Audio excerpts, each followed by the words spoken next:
piece sort of occurring in the same debates, in the sense that,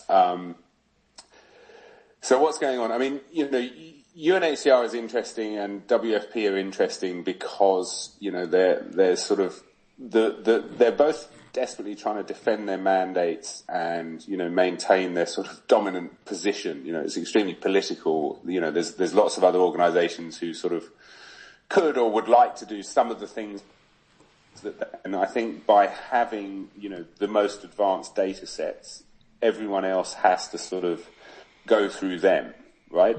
In some ways. So there's a sort of, identity served as a way of these guys to sort of, cement their positions as, whatever, the most central humanitarian actors in any crisis in which there will likely be, major crisis, 20 or 30 different humanitarian actors on the ground, working together in some way. And I think by leveraging the identity piece of it, they've been able to sort of ensure they remain at the heart of that operationally, financially.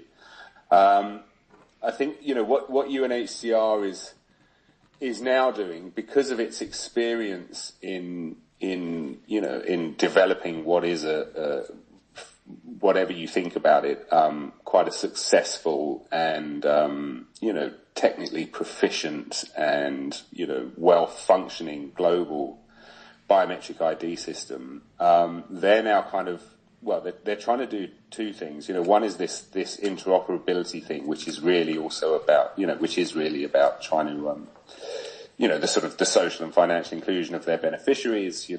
Obviously having proper identity systems, massively raises the trust on the part of host governments and other institutions. But they're also sort of trying to leverage that position to become the sort of the go-to, one of the go-to identity management agencies for, say, for developing countries. So they're finding themselves, in, I don't know if you've been tracking all of these different sort of consortia, but, ID for Development, ID for Africa, ID 2020, there's this sort of a growing number of these weird sort of public-private that are, they sort of appear to have this, one of them's a World Bank project, but the others appear to have this sort of veneer of legitimacy, but really they're kind of just sort of private, the major interests are private, but they're meeting at the UN, so they have this appearance of sort of international legitimacy. And I think UNHCR has sort of found itself in a space where it's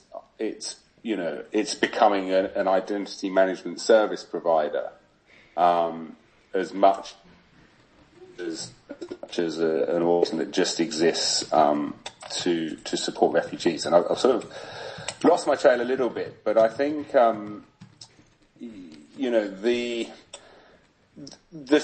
what's happening now is you've got a lot of member states, a lot of nation states, partly seeing the money and support that's on offer to develop national ID systems, but also seeing, obviously, the benefits of them in terms of, whatever it is, government services, everything. So they're very interested in new national ID systems.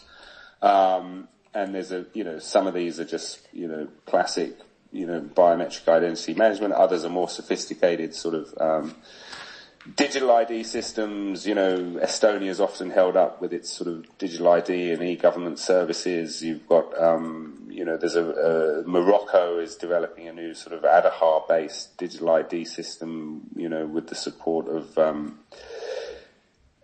whole range of actors. And I mean, that's, I see the identity piece of it, to go back to your question, as kind of separate at the moment to the sort of profiling piece of it that allows, the kind of stuff we were talking about in response to Steph's question, where you have, this desire on the one hand to center people's identity on their phone, and on the other hand to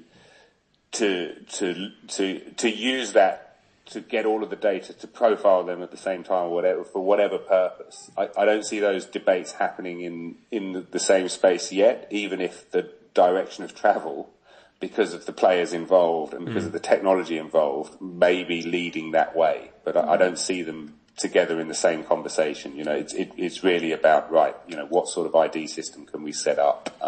What are the options? Who should be involved?